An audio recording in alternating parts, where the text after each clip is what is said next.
ദൈവത്തിൻ്റെ അതിപരിശുദ്ധ നാമം വാഴ്ത്തപ്പെടുമാറാകട്ടെ. നോമ്പിന് ശേഷമുള്ള ദിനങ്ങൾ സുവിശേഷങ്ങളിലൂടെ യാത്ര ചെയ്യുമ്പോൾ വിശുദ്ധ മത്തായി എഴുതിയ സുവിശേഷം 6-ാം അധ്യായം നമ്മൾ വായിക്കുമ്പോൾ ദൈവരാജ്യം എങ്ങനെയാണ് നമ്മുടെ ജീവിതത്തിൽ പ്രായോഗികമാക്കേണ്ടത്, ദൈവരാജ്യത്തിൻ്റെ നിയമങ്ങൾ പറഞ്ഞു. എന്നാൽ അത് പ്രായോഗികമാക്കുന്നത് the practice of kingdom life 1 മുതൽ 6-ാം അധ്യായത്തിൽ 1 മുതൽ 4 വരെയുള്ള വാക്യങ്ങളിൽ നമ്മുടെ ആംസ് ഗിവിങ്, നമ്മളുടെ ഷോ, അതാ പറയുന്നത്. അധ്യായം 6-ൻ്റെ 1 മുതൽ 4 വരെ, മനുഷ്യർ കാണേണ്ടതിന് നിങ്ങളുടെ നീതി അവരുടെ മുമ്പിൽ ചെയ്യാതിരിക്കാൻ സൂക്ഷിപ്പില്ല, അല്ലാഞ്ഞാൽ സ്വർഗത്തിലുള്ള നിങ്ങളുടെ പിതാവിൻ്റെ പക്കൽ നിങ്ങൾക്ക് പ്രതിഫലമില്ല.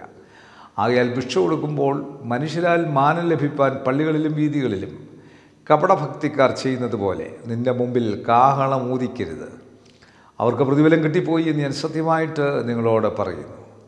നീയോ ഭിക്ഷ കൊടുക്കുമ്പോൾ നിൻ്റെ ഭിക്ഷ രഹസ്യത്തിലായിരിക്കേണ്ടതിന് വലം കൈ ചെയ്യുന്നത് എന്ത് എന്ന് ഇടം കൈ അറിയരുത്.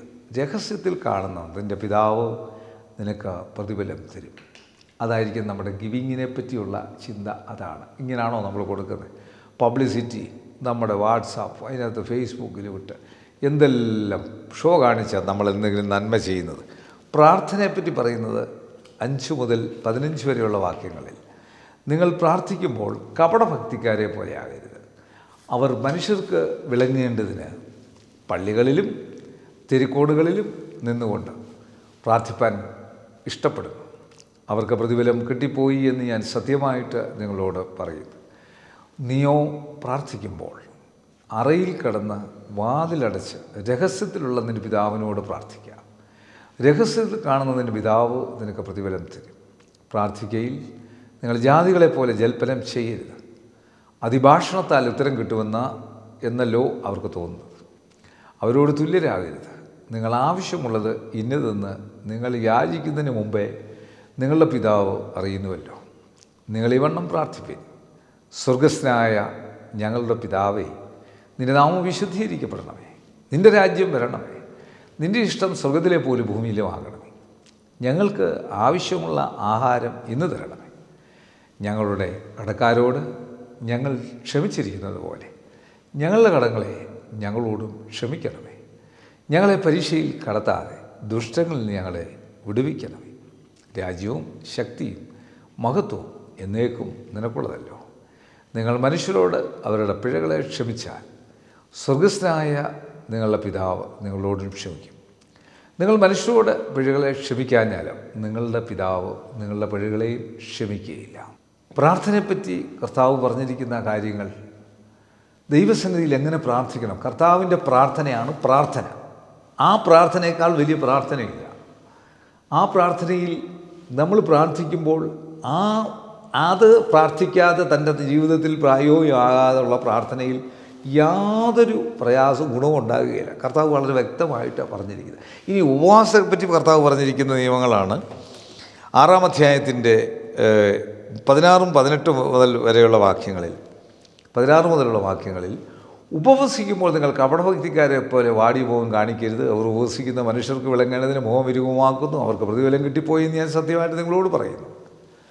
നീയോ ഉപവസിക്കുമ്പോൾ നിൻ്റെ ഉപവാസം മനുഷ്യർക്കല്ല, രഹസ്യത്തിലുള്ള നിൻ്റെ പിതാവിന് വിളങ്ങേണ്ടതിന് തലയിൽ എണ്ണ തേച്ച് മുഖം കഴുകുക. രഹസ്യത്തിൽ കാണുന്ന നിൻ്റെ പിതാവ് നിനക്ക് പ്രതിഫലം നൽകും. അപ്പോൾ നമ്മുടെ ഉപവാസ പ്രാർത്ഥന എന്തോ ഒരു പബ്ലിസിറ്റി കൊടുത്താൽ നമ്മൾ ചെയ്യുന്നത്. ഉപവാസ പ്രാർത്ഥനയെപ്പറ്റി, അയ്യോ ഉപവസിക്കുന്നതിനെപ്പറ്റി നമ്മൾ 21 ദിവസം ഉപവാസം, 7 ദിവസം ഉപവാസം, 40 ദിവസം ഉപവാസം, 3 ദിവസം ഉപവാസം, ഇതൊന്നും മിണ്ടരുതെന്നാണ് ഇവിടെ പറഞ്ഞിരിക്കുന്നത്. ഉപവസിക്കുന്നവൻ നല്ല കൃപയോടെ കർത്താവിനോട് വസിക്കുന്ന അനുഭവമാണ് ഉപവാസത്തെപ്പറ്റി നൽകിയിരിക്കുന്നത്. അടുത്തത് നമ്മുടെ സമ്പാദ്യത്തെപ്പറ്റിയ പണത്തെപ്പറ്റി 19 മുതൽ 24 വരെയുള്ള വാക്യങ്ങളിൽ, പുഴുവും തുരുമ്പും കെടുക്കുകയും കള്ളന്മാർ തുരന്ന് മോഷ്ടിക്കുകയും ചെയ്യുന്ന ഈ ഭൂമിയിൽ നിങ്ങൾ നിക്ഷേപം സ്വരൂപിക്കരുത്. പുഴുവും തുരുമ്പും കെടുക്കാതെയും കള്ളന്മാർ തുരന്ന് മോഷ്ടിക്കാതെയും ഇരിക്കുന്ന സ്വർഗത്തിൽ നിക്ഷേപം സ്വരൂപിച്ചുകൊള്ളുകയും നിൻ്റെ നിക്ഷേപം ഉള്ളിടത്ത് നിൻ്റെ ഹൃദയവും ഇരിക്കും. ശരീരത്തിൻ്റെ വിളക്ക് കണ്ണാകും. അത് ചുവളുതെങ്കിൽ നിൻ്റെ ശരീരം മുഴുവൻ പ്രകാശമായിരിക്കും. കണ്ണ് കേടുള്ളതെങ്കിലോ നിൻ്റെ ശരീരം മുഴുവൻ ഇരുണ്ടതായിരിക്കും. എന്നാൽ നിന്നിലുള്ള വെളിച്ചം ഇരുട്ടായാൽ ഇരുട്ട് എത്ര വലുത്. രണ്ട് യജമാന്മാരെ സേവിപ്പാൻ ആർക്കും കഴിയില്ല. അങ്ങനെ ചെയ്താൽ ഒരുത്തനെ പകച്ച് മറ്റവനെ സ്നേഹിക്കും, അല്ലെങ്കിൽ ഒരുത്തനോട് പറ്റിച്ചേർന്ന് മറ്റവനെ നിരസിക്കും. നിങ്ങൾക്ക് ദൈവത്തെയും മാമോനെയും സേവിപ്പാൻ കഴിയില്ല. അതുകൊണ്ട് ഞാൻ നിങ്ങളോട് പറയുന്നത്, എന്ത് തിന്നും എന്ത് കുടിക്കുമെന്ന് നിങ്ങളുടെ ജീവനായിക്കൊണ്ടും എന്തുടുക്കുമെന്ന് ശരീരത്തിനായിക്കൊണ്ടും വിചാരപ്പെടരുത്. ആഹാരത്തേക്കാൾ ജീവനും ഉടുപ്പിനേക്കാൾ ശരീരവും വലുതല്ലയോ. ആകാശത്തിലെ പറവകളെ നോക്കുവിൻ, അവ വിതയ്ക്കുന്നില്ല, കൊയ്യുന്നില്ല, കളപ്പരയിൽ കൂട്ടിവയ്ക്കുന്നുമില്ല. എങ്കിലും സ്വർഗസ്ഥനായ നിങ്ങളുടെ പിതാവ് അവയെ പുലർത്തുന്നു. അവയേക്കാൾ നിങ്ങൾ ഏറ്റവും വിശേഷതയുള്ളവരല്ലോ. വളരെ കൃത്യമായിട്ട് ആ പണത്തെപ്പറ്റി പറയുകയാണ്. ഈ മനുഷ്യൻ്റെ പണത്തിനെ പറ്റിയുള്ള മനുഷ്യൻ്റെ ചിന്ത. നമ്മൾക്ക് എങ്ങനെ ആയിരിക്കണം നമ്മൾക്കുടെ പണം രണ്ട് യജമാന്മാരെ സേവിക്കാൻ ആർക്കും സാധിക്കുകയില്ല. പിന്നെ നമ്മുടെ ആങ്സൈറ്റി ഇന്നുള്ള മനുഷ്യൻ്റെ ഏറ്റവും വലിയ ഭാരമാണ് ഭയവും നിരാശയും. അതാണ് അവിടെ പറഞ്ഞിരിക്കുന്നത്. വിചാരപ്പെടുന്നതിനാൽ വിശുദ്ധ മത്തായി സുവിശേഷം 6-ാം അധ്യായത്തിൻ്റെ 27-ാം വാക്യത്തിൽ 27 മുതൽ 35 വരെയുള്ള വാക്യങ്ങൾ, വിചാരപ്പെടുന്നതിനാൽ തന്നെ നീളത്തോട് ഒരു മുഴം കൂട്ടുവാൻ നിങ്ങളിൽ ആർക്ക് കഴിയും. ഉടുമ്പിനെക്കുറിച്ച് വിചാരപ്പെടുന്നത് വയലിലെ താമര എങ്ങനെ വളരുന്നുവെന്ന് നിരൂപിപ്പീൻ. അവ അധ്വാനിക്കുന്നില്ല, നൂൽക്കുന്നതില്ല. എന്നാൽ ശലോമോൻ പോലും തൻ്റെ സർവമഹത്വത്തിൽ ഇവയിലൊന്നിനോടും ചമഞ്ഞിരുന്നില്ല എന്ന് ഞാൻ നിങ്ങളോട് പറയുന്നു.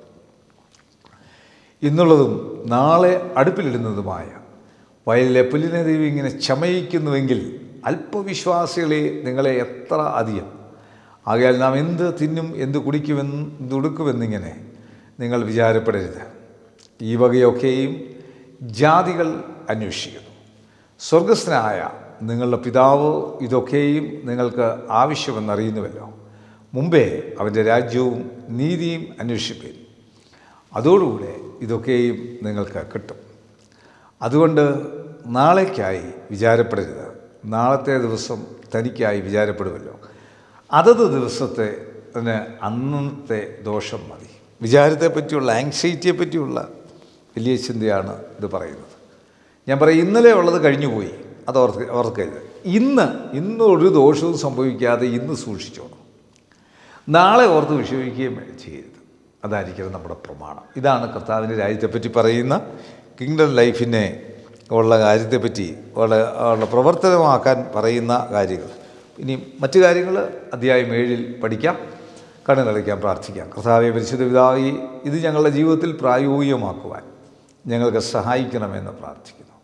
ദൈവരാജ്യത്തിൽ എങ്ങനെ ഞങ്ങളായിരിക്കണം എന്നുള്ളത് ഈ വചനങ്ങളിലൂടെ ഇന്ന് ഞങ്ങൾ കേട്ടല്ലോ. അത് ഞങ്ങളുടെ ജീവിതത്തിൽ പ്രായോഗികമാക്കുവാൻ ഞങ്ങളെ സഹായിച്ചാട്ടെ. യേശുവെ നന്ദി, യേശുവെ സ്തോത്രം, യേശു ആരാധന, യേശു മഹത്വം. ഇത് കേൾക്കുന്ന എല്ലാ കുടുംബങ്ങളും വലിയ അനുഗ്രഹങ്ങൾ നൽകി അവരുടെ ജീവിതത്തിൽ അത് പ്രായോഗികമാക്കുവാൻ സഹായിച്ചാട്ടെ. യേശു മൂലം തന്നെ ആമേൻ. God bless you.